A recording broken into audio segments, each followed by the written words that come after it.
Assalamualaikum warahmatullahi wabarakatuh. Yang terhormat Dewan Juri Lomba Pidato Liga Bahasa dan Sastra Tingkat Nasional. Yang saya hormati panitia penyelenggara lomba, rekan-rekan seperjuangan, serta hadirin yang menyaksikan video ini. Segala puji bagi Allah, Tuhan yang telah memberikan nikmat kepada kita semua. Salawat dan salam kita berikan kepada Nabi Muhammad SAW dengan ucapan Allahumma sholli ala Muhammad wa ala ali Muhammad.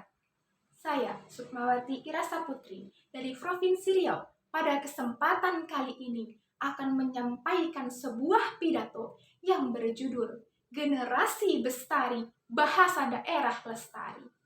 Dewan Juri yang terhormat Raja Ali Haji, seorang pujangga Melayu, dalam karyanya Gurindam 12 pasal 5 menyebutkan, jika hendak melihat orang berbangsa, lihatlah kepada budi dan bahasa, yang bermakna perilaku dan tutur kata bisa mencerminkan bijak atau tidaknya seseorang.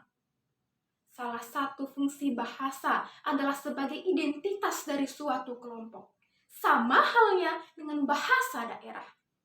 Selain itu, bahasa daerah juga sebagai sarana untuk menyampaikan nilai-nilai karakter yang ada dalam suatu kelompok masyarakat. Menurut data yang dirilis oleh tribunnews.com pada 29 November 2021 menyatakan bahwa Indonesia merupakan negara nomor 2 dengan bahasa terbanyak di dunia setelah Papua Nugini dengan jumlah bahasa sebanyak 718 bahasa daerah.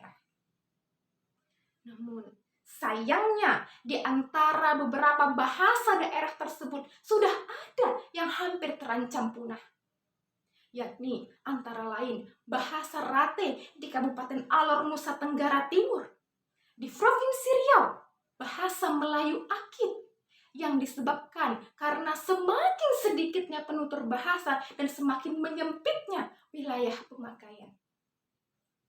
Melihat data dari BPJS yang dirilis oleh data Indonesia.id pada 14 November 2022 menunjukkan bahasa yang paling sering digunakan di Indonesia.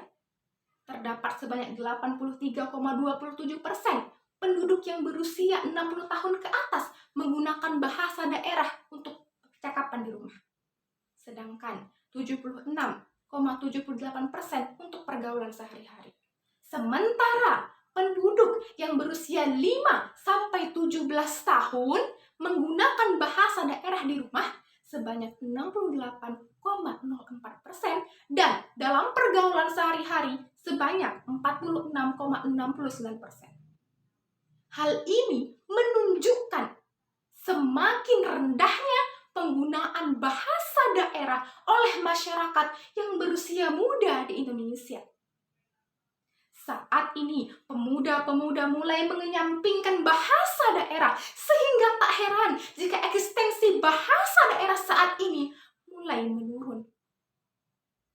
Salah satu faktor yang menyebabkan hal tersebut, bahasa daerah kurang diminati oleh generasi muda adalah adanya bahasa-bahasa yang dianggap lebih keren, sehingga ketika menggunakan bahasa daerah dianggap kurang bergengsi. Melihat hal tersebut, apakah pemerintah hanya diam? Tidak.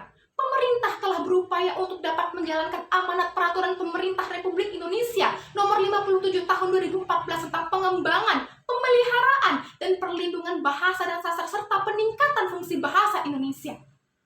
Upaya-upaya telah dilakukan di antaranya adanya revitalisasi bahasa daerah, kemudian memasukkan bahasa daerah ke dalam kurikulum sekolah. Namun, mengapa saat ini kita masih dikhawatirkan dengan isu-isu adanya terancamnya bahasa daerah? Lantas, siapakah yang harus disalahkan? Apakah pemerintah? Apakah kelompok yang menggunakan bahasa daerah tersebut? Atau siapa? Rekan-rekan seperjuangan, memelihara dan melestarikan bahasa daerah adalah bukan tanggung jawab pemerintah saja, bukan tanggung jawab kelompok tertentu saja, melainkan tanggung jawab kita bersama. Terutama pemuda-pemuda harapan bangsa sebagai penerus generasi muda. Untuk itu rekan-rekan, sudah saatnya kita mengambil peran untuk membantu pemerintah menjalankan atau memelihara bahasa daerah. Mari sama-sama kita menjadi generasi bestari, generasi yang bersahaja, santun, tanggung jawab, dan cinta RI. Bersahaja artinya sederhana dan tidak berlebih-lebihan. Dengan harapan para pemuda tidak ikut-ikutan menggunakan bahasa-bahasa yang dianggap keren, padahal bahasa tersebut telah ada dalam bahasa daerahnya sendiri. Santun diharapkan menjadi benteng utama agar para pemuda tidak menggunakan bahasa-bahasa yang bermakna tidak baik atau bahkan bertentangan dengan nilai budaya yang ada di masyarakat. Tanggung jawab sebagai landasan dasar bagi kita memiliki rasa kesadaran sebagai generasi muda untuk menjaga kekayaan bahasa yang ada di negara kita. Dan cinta RI, cara kita mewujudkan rasa bangga menggunakan bahasa daerah adalah wujud kita cinta kepada negara Republik Indonesia. Untuk itu rekan-rekan, mari sama-sama kita katakan, kita adalah generasi penerus bangsa. Kita siap menjadi generasi bestari yang akan melestarikan bahasa daerah. Demikian pidato yang dapat saya sampaikan. Mohon maaf bila ada kesalahan. Saya tutup pidato ini dengan sebuah pantun. Memasak pengat di tengah hari, pengat dimasak oleh Pak Bahri. Mari kita menjadi generasi bestari agar bahasa daerah lestari. Wassalamualaikum warahmatullahi wabarakatuh.